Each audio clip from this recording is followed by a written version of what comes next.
Yeah.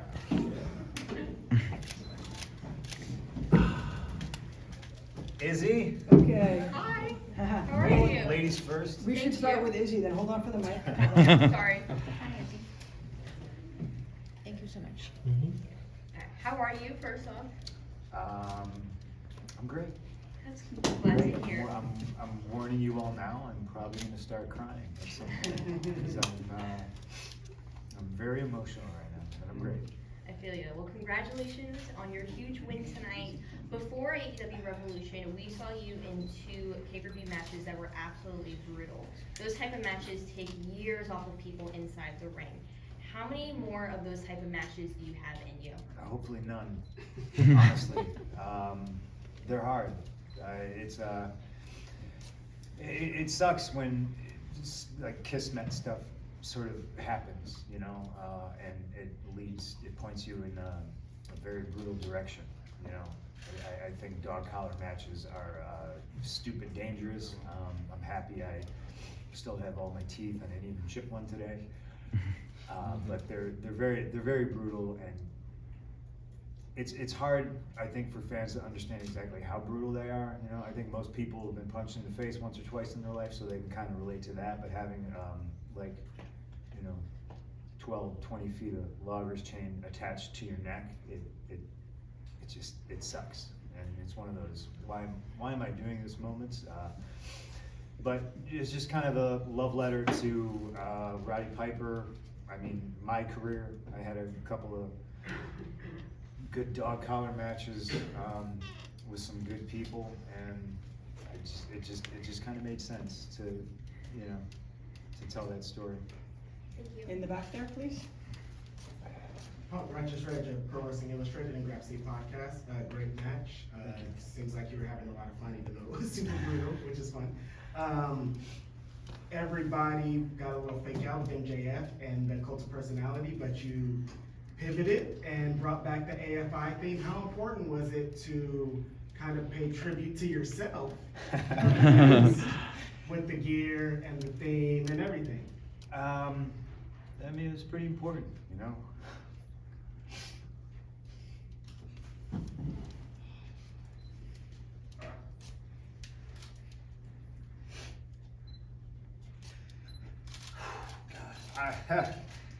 I loved ROH so much, you know, and I can't explain how happy I am that like my footage, it's in good hands, you know. It's just good to know that it's in the hands of somebody who treat it well. I literally feel like my baby is in somebody's hands that I know will raise the child the right way and do good things with it, and you know, it won't get made into just some tab on a shitty, confusing app that's hard to navigate. And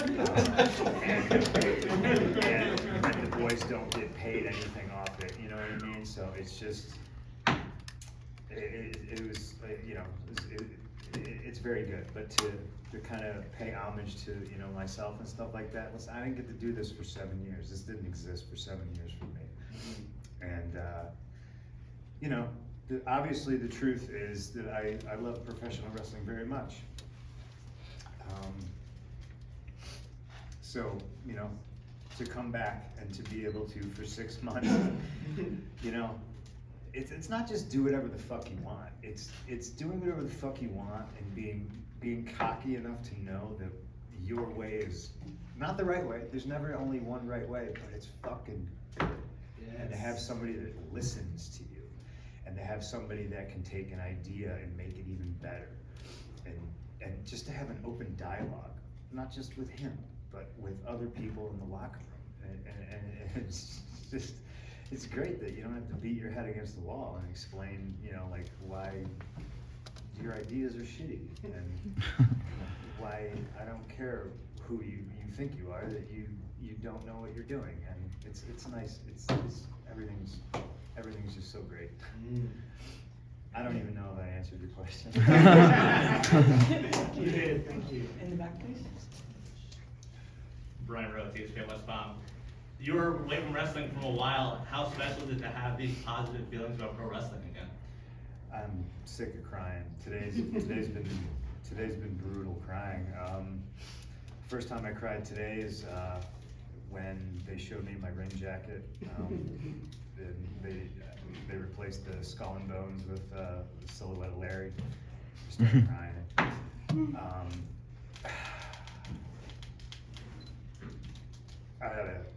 After my match, somebody came up to me. I don't need to say who, and they were just like, "You're gonna hate me for saying this, but I do this because of you."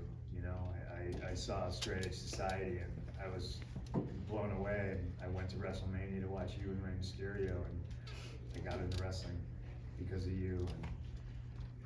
And I didn't know that this particular individual got into wrestling or anything because of me. So it's just, man, I'll put it to you like this.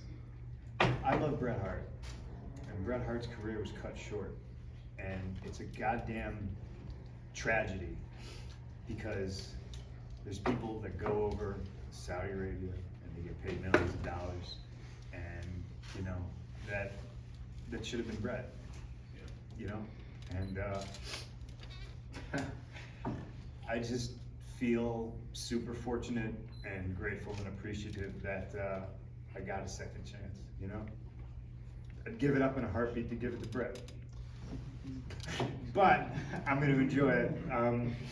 And I just love that motherfucker so much. You know, like he's the greatest, and he was right. He was fucking Bret Hart is always right.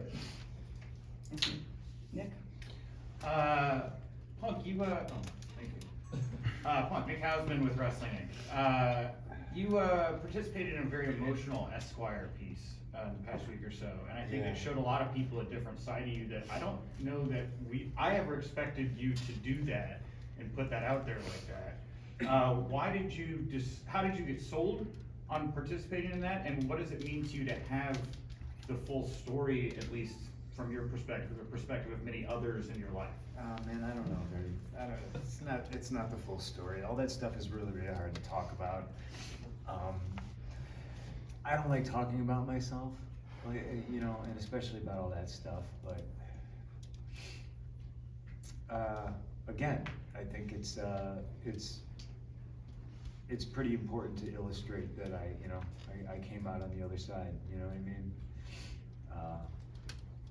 All that shit could have destroyed me, you know, being unjustly sued, and, you know, a lot of people could have stood up, said something, helped out, you know, but they didn't, because, you know, they value their jobs or whatever, and, you know, a lot of them are now fired and work here now too, so that's always interesting. It's just important to show people that, you know, recognize when you got a second chance, jump on it, and be grateful and appreciative, you know. I think so it's important to tell those painful stories. Next question. Jose Montesino from Lucha Libre Online. First of all, I wanna thank you. I have this tattoo here. I tattooed this when I had 14, 15 years old. I'm gonna explain you why. I'm just gonna keep crying. I was in high school and I was having a lot of issues with people. I was realizing that I have a lot of issues with people too. I realized that society was having a lot of issues, and watching you raise your voice helped me to be the guy that I am today. With that being said, who do you see in the back and you say, hey, this guy reminds me of me when I was beginning? I mean, I just look at like every single young kid. I think there's a lot of young kids back here. They're barely 25. You know, some are teenagers, and I think it's important to treat them the way I wanted to be treated by people that were in, you know, management roles and abused them. You know, I think it's important to listen to every voice back there, and again, my way's not the right way, but, you know, we can always talk about stuff and figure out what the best idea is, and just, I try to just kind of lead by example. I don't, you know, I never pretended to be a leader or anything like that. I just try to treat people the way I wanted to be treated, and hope that they can, you know, maybe learn from watching or asking questions or stuff like that. There's a lot of people. I'd waste all your time because I would just literally name everybody in the locker room. You know, I do think, just from a youth movement standpoint, AEW is in really, really good hands. Niger, front row.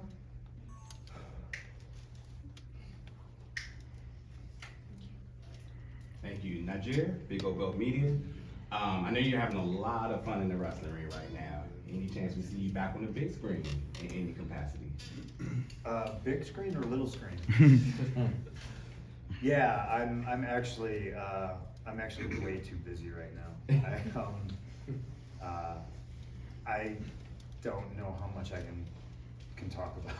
So just know that I have too many jobs, and the answer to your question is yes, 100%, absolutely, big and little screen. Okay, one more question for Punk. Hold on for the microphone. For here? We just do it right over here. Yep, just, there you go. Bringing it back, Punk, it's Jay Reddick with the Orlando Sentinel. Bringing it back to tonight for just a second, talk to me about where the idea to tell the story through a dog collar match and some of the historical callbacks you guys had, where did that come from? I think a lot of it can maybe be a happy accident, but if we're gonna, you know, I still feel weird about,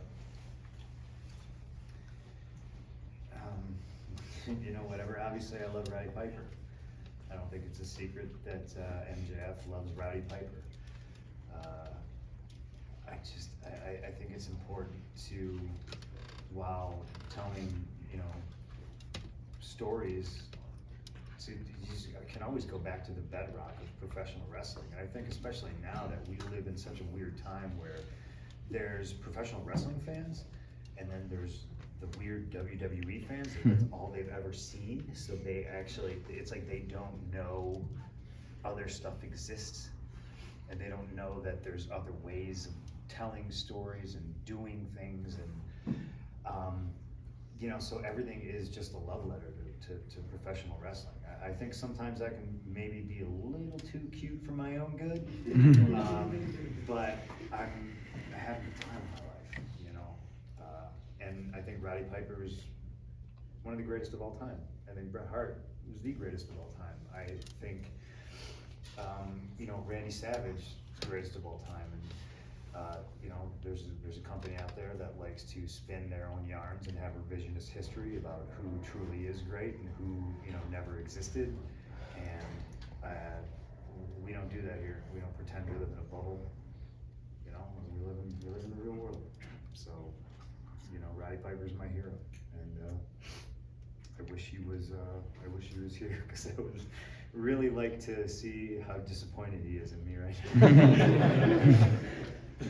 Thank you very much. Oh, is that it? I'm done? You can do more. You can do more. Please. I'm gonna ask Sean why I haven't blocked on Twitter. I don't know why. I must have said something. I really tweeted you stupid. about Joe Kenda. You talked about You must have Discovery said Channel. something I stupid. swear I did. There's no way I'd block you, because did you insult Joe Kenda? 'Cause I No, would- Joe Kenda's the legend.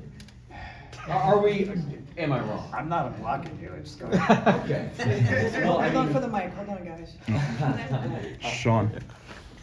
Go ahead, Joe. There you go. Wherever you go, put it as long as you want. So Look at this guy. we What we a see boss. you We're off the emotional clock, now. guys. We're off the clock.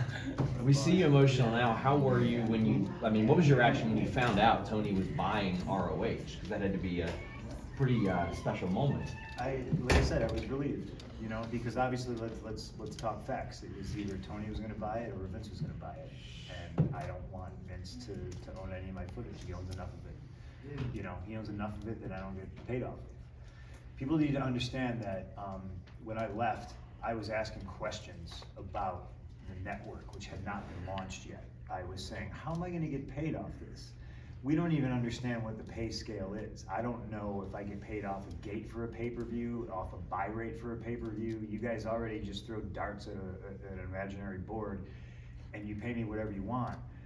I still get royalties. That's the only hard copy thing I see is DVD sales. So once all the DVDs go away and you're just putting stuff up on the network, I'm not getting paid. Or am I? Tell me, let's talk about it. Oh, my guy, you're good. Oh yeah, don't worry about it, don't worry about it. They couldn't tell me.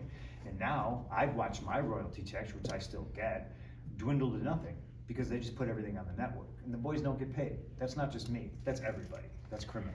You hand the mic to John. Hey, John Alba Podcast Steve. I think a lot of us would agree that pro wrestling is kind of at its best when you emote something and fans feel with the match that they're watching, and your feud with MJF was full of different individual moments like that.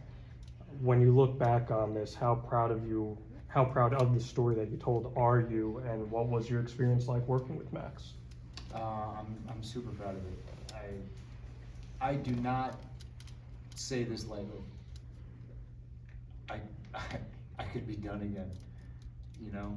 I wasn't having so much goddamn fun. I feel this is taken away from me. I feel I got a second chance and I came back and, you know, being the best is a subjective thing. I think some people, you know, I think Brian's the best. I think Brett's the best. Some people think I'm pretty good. But to be able to come back after 7 years and knock the dust off, I think I did pretty fucking good for a 43-year-old guy who didn't take bumps for 7-8 years. And I'll pat myself on the back for that one. You know what I mean?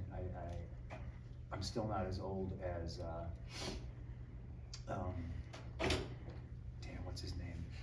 Who's in Roadhouse with Patrick Swayze? Huh? Not Terry. Sam Elliott. Sam Elliott's 45. There you go, Rob. I still got time. I still got time. But yes, I do that. I wrestled Terry Funk when he was almost 60, so I'm okay. I'm doing good. I'm doing good. Okay, one more right here. Hi, my name is Justin from the Wrestling Classic. First things first, I want to say I started that page a month after you left, but it's because of you I got back into wrestling, so thank you. Also, I apologize that's the page MJF said got him to want to drive home and wrestle because that was my bad. Max, you know, yeah. He owes me a lot. But that being said, secondly too, I want to say as a Canadian, I'm very happy how much you love Bret Hart. That's really cool. But lastly, at the end of the match, you kind of made a signal that you want to go for the championship. Is that something we'll be looking forward to soon? I mean, I think so. I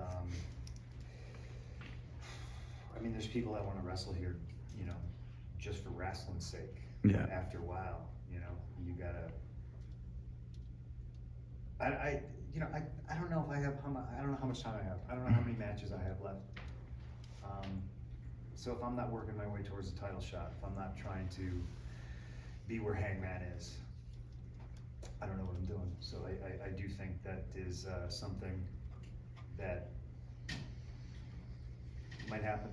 Keep your eyes on it. I don't know. There's a ranking system here, so I think I'm doing pretty good. And we'll see what I like Hangman though. See, that's the problem. You know, it's a lot easier to wrestle somebody when you hate them. But I like that cowboy. Here we go. Joel. Thank you. Hi, Joel Torres from Contralona. Every day we learn something different. Did you learn something working with Maxwell, and what's that thing that you learned that you can share with us?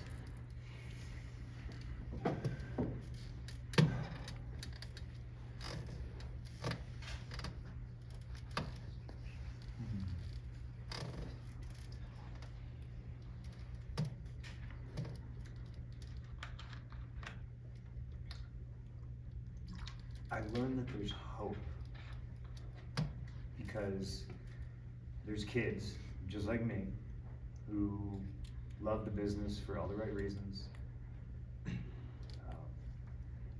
and just kind of love the classics, you know? It's like kids still start with garage bands and play Ramones covers, you know what I mean? And, you know, fuck him, but Max is one of those kids, you know,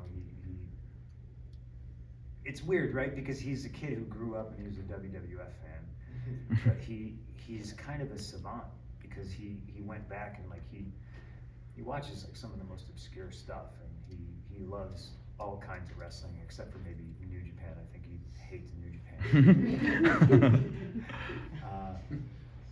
But just, you know, knowing that there's kids like that put in the work, that study the history, and you know, they get it, and they're respectful, and there's hope, you know. Thank you. Last question with AJ. Once again, great match tonight. And how was your time training with Harley Race? Talk about research done. There's hope for the generation. I thankfully never actually trained with Harley.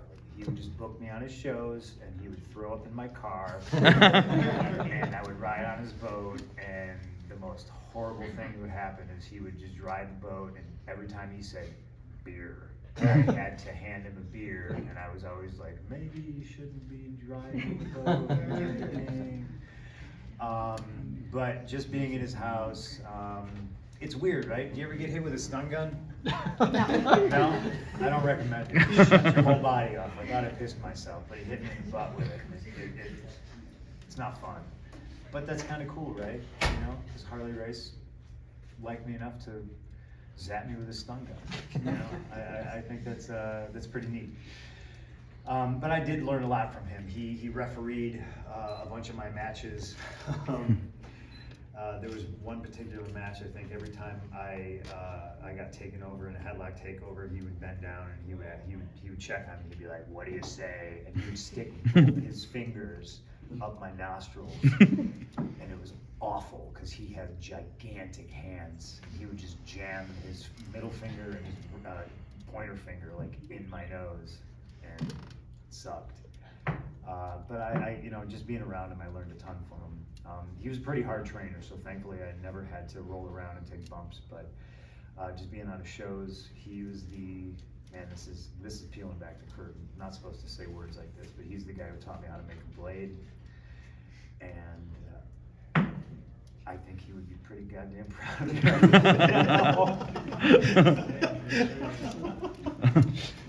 This poor guy looks so worried. Let's get him out of the way. Yeah, you got it. Okay. Laser is not fucking here. This poor guy's Last question. Thank you so much, Punk. Spencer Valdez, NSM Today at UCF. You've previously gone on record mentioning professional wrestling as one of the great original American art forms along with comic books and jazz music. And I noted during your match, and as well as Danielson versus Moxley tonight, that there is something delightful akin to jazz music in watching two competitors figure it out in the ring with their psychology. What are some correlations that you can make between professional wrestling and jazz? Well, you know, my deep jazz background. You could have said comic books, and I could have spun that yarn. Comics works too. I mean, good and evil. You know, bad guys versus good guys. Comic books is pro wrestling. You know, larger than life characters, but also characters people can identify with. You know, some people love the Incredible Hulk. Nobody here knows anybody that's the Incredible Hulk. Everybody here knows somebody who's Peter Parker, everyday kid, got a big secret. You know, great power comes great responsibility. Just, you know, stuff like that. I think a lot of the times we are larger than life characters, but then you get a guy like me who's, you know, pretty much not. You know. There was a quote in that Esquire piece from me. I think it was from a young lady named Lindsay Kelk, and she said that you know, you knew when the Undertaker was done, he was changing out of his gear and he was getting in a car and he was driving home or whatever, and you can't really picture that guy in the top hat, you know, driving a car or whatever. But CM Punk was, you know, I'm one of you, and when I win, you win, because chances are you know a dude like me. I wear fucking sneakers for too long until, you know, my back starts to hurt because I've worn out the soles, and I have one pair of jeans, and I wear a hoodie, and I love my dog and my wife, you know what I mean? And I wear my heart on my sleeve, and honest to a fault. And so I think a lot of times kids can watch that and see that, and it's just like sometimes picking up a comic book and reading a comic book and seeing a kid like Peter Parker, who's just like, he goes to high school, he lives with his Aunt May, you know, just stuff that can humanize people. So I think that's how those two things are similar. And jazz and pro wrestling, like you got me and you got Brian right now, and you told us to go in the ring and wrestle for 30 minutes, we'd be like, yeah, fine. We gotta talk about shit just like a good jazz musician. You can get up on stage, never meet the bass player, doesn't know who's playing drums behind him, and can just do whatever, go. Awesome. Thank you very much. Thank you. Thanks, guys. Thank you, guys. I appreciate everybody. Thank you for doing what you guys do, and thanks for coming to the show. Thank you. Thank you. Thank you. I'm sick of crying.